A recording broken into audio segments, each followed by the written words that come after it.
Time for my favorite show.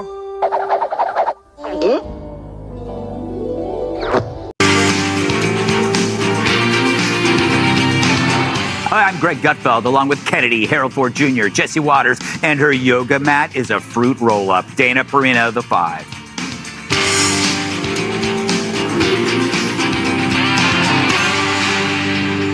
Dems still looking for a leader to save their poop show of a party. The latest poll shows how badly they are underwater with voters. Only 40% approve, 60% think they stink.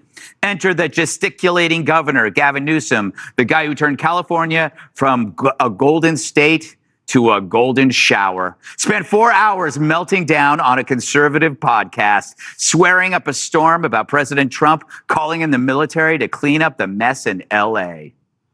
Last thing people would expect is that I respect this gift. Really? I appreciate, yeah, man. I'm not anti-gun at all. Joe Rogan texted me. Mother Joe.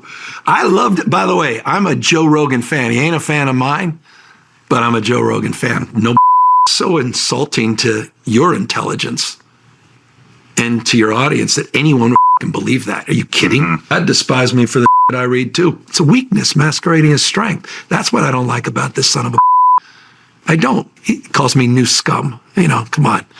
I mean, how do I explain that to my kid? Now I have my kids' friends calling my kids new scum. Wow, Dr. Jekyll and Mr. Hare. But you got to give Greasy some credit for being pod curious, unlike Kamala's crew, who, according to Mark Cuban, were too chicken to face the Rogan experience. They were afraid, right? They didn't trust her. That she would make a mistake? Yeah. And because they had her so wound tight. Like, if the cursing Kamala would have gone on the broadcast, she would have killed it. It's not hard to go on there and just have a real honest conversation where you can, have some fun with it. And they just did not want Kamala to do that. Excellent camera angle there, Mark. Kennedy, you get the feeling that Gavin has transitioned into a bro. And it's like he just thinks that if I talk like a bro, he's just like a guy dressing up as a woman to play whatever sports or use the women's bathroom. Yeah. He's our Mr. But is it working? He's Mr. Doubtfire. Of course it's not working. People can see right through it.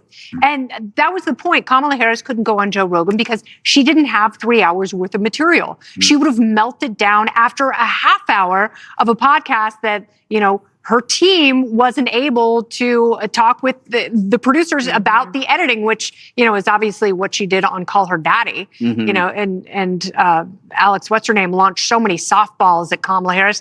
Those kind of appearances were embarrassing. And it doesn't matter if you swear. It doesn't make you sound tough. It doesn't help you express your ideas any more clearly. And that's what Gavin is trying to do. But the thing, I know he and Harold are friends, and I appreciate that. But Gavin Newsom is trying to have it both ways, because he's like throwing off like mother trucker, cocker spaniel. I can't believe I said that.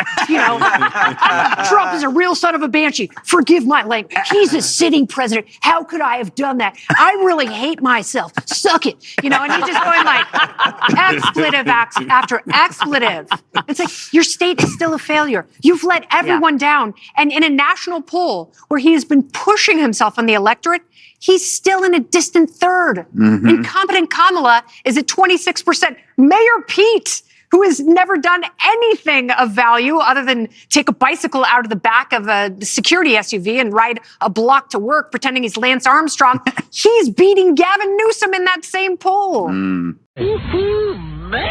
that's cold.